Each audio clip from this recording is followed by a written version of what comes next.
Hey Santi, Hey Riley, what's going on? you seen the new Chris Solar ad that came out last week? Yeah,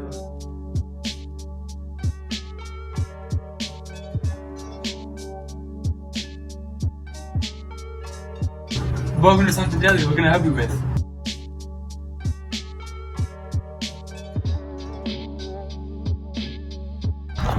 Chris Odering, break the rules.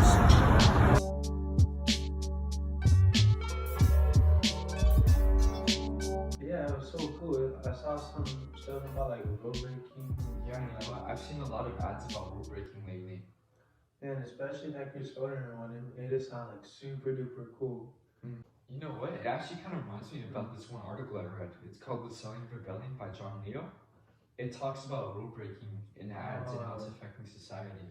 And you know, it's a big problem that's actually been going on that not so many people realize about. John Leo uses a bunch of ethos in his article. Like one example would be this NFL video game that they made, and they said no rules, no reps, no mercy. Yeah, And they're trying to use that to sell their video games by saying there's no rules. You just do whatever you want. You can break all the rules. And a lot of ads have been using those themes to sell to their consumers. yeah, And John Leo's pointing that out and trying to like tell his viewers, you know, like, hey, this is this big problem that's been going on for years. We kind of need to do something about it, you know? yeah. And actually, he actually brings up a different type of ad. This is a Zuzu ad with a car and stuff.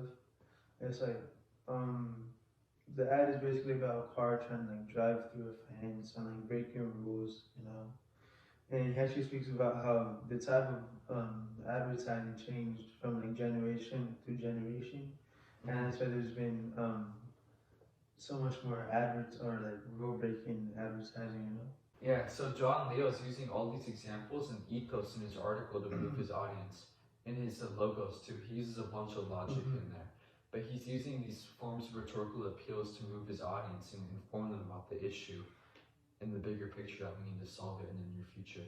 Okay, well, you know what what we can really compare that to is Dr. Martin Luther King's writings.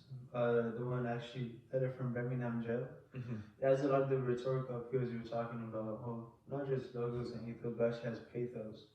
And he has examples in there of the pathos and like the racial injustice and the situation that they're facing. And he actually responds to clergymen in this letter, and he's speaking about how it needs to be rule breaking done, which is kind of like what the ads are about. There needs to be rule breaking done to fix the social injustices and the racial discrimination and the segregation, all the stuff that Dr. Martin Luther King was dealing with. I was trying to protest against, which really got him landed in jail. Yeah, so Martin Luther King actually uses pathos a lot, and he provides many different examples. Right, he uses pathos to explain like a racial injustice that's been going on throughout the years. You know, it's been like hundreds of years, and the African Americans are still being mistreated, and he's trying to move his audience with that. And, That would be pathos, right? Right. Yeah. And a bunch of other things I noticed was he uses a lot of anaphora at times to like to move on with his ethos or his pathos. Some of the examples of anaphoric that King uses in his article is he uses when you have seen a bunch of times. Like he says like when you've seen your daughter being treated differently, when you have seen, you know, just a bunch of stuff like that about racial injustice. And another example was like, isn't this condemning a man to 100 years because, and basically he kind of says that a bunch of times, like, isn't this like condemning? And he's talking about how we're being, how African Americans are being mistreated. And he's comparing that to being condemned. And you know, he's using these to move his audience and just like add on to his pathos a lot. Yeah. So, like with the God-given rights stuff, I think it really fits into the type of ethos, right? The emotional ethos. I think it really ties into it because it's like God-given rights. You know, it's something that God gives you, so it makes sense that people would be easily easily distraught about it, but not being able to have those. So it really ties into the emotional appeal of the reader when you say that the God-given rights, the ones that you were meant to have just because you were born, just because you're a man, or just because you're a human. Like you don't get to have them, and it really makes it emotional, like emotionally appealing. Yeah, he also uses the Senate there too, the Supreme Court, for ethos also, and that's something they both have in common is they both use ethos, like credibility, to try and move their argument. Oh yeah. Another similarity that the two articles have is they both use a lot of logos. Like King's talking about the logistics, it's unfair that African Americans are being treated this way. They need to change. And Leo's using logic, about how ads have been messing up media with the rule breaking. And he's talking about the logic of it, like it's not right. We need to kind of fix it. Yeah.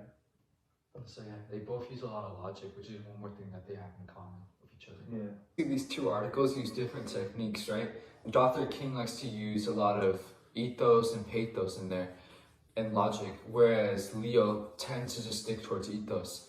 And actually in Leo's writing, like the logos, it's talking about how this new generation, he actually refers to us like Generation Z, that maybe the what's it called, the rule breaking type of ads maybe might not be as effective because of the different types of beliefs that we have, and the older generations like the baby boomers and like what is the one that comes after? I don't know, but those generations appealed more towards the rule breaking, which is why so many of it came up through the 80s, and we could see it from like the 80s and the 90s until now, where it really changes into something like more into your face, like more up your face, more like uncontrolled, like unrestricted, and it's just really different from what was there in place before. To sum it all up, basically, even though they both use different techniques, like Leo likes to use a lot of ethos, a lot of logic in there, and Dr. Luther King likes to use a lot of pathos, and he also uses logic as well in ethos, but they both have kind of different techniques. They both end up having the same sort of idea about like leading up to a bigger problem that's been going on for a while that needs to be fixed. Yeah, so basically all these tools that they're using, it's just like tools to help the writers get their message across through the text, so that the reader really understands it. And pathos, logos, ethos, that all just really helps us know what they're trying to say.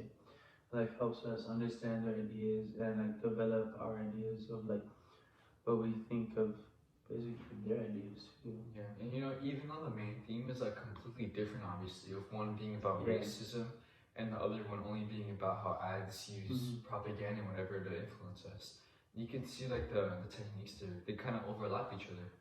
They're both using these rhetorical appeals to get into the bigger picture.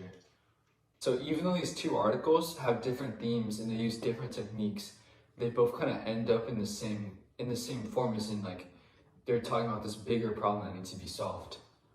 So thank you for listening to our podcast about our thoughts on Dr. Martin Luther King's letter in Birmingham jail, and also what we thought about on John Leo's Setting of Rebellion.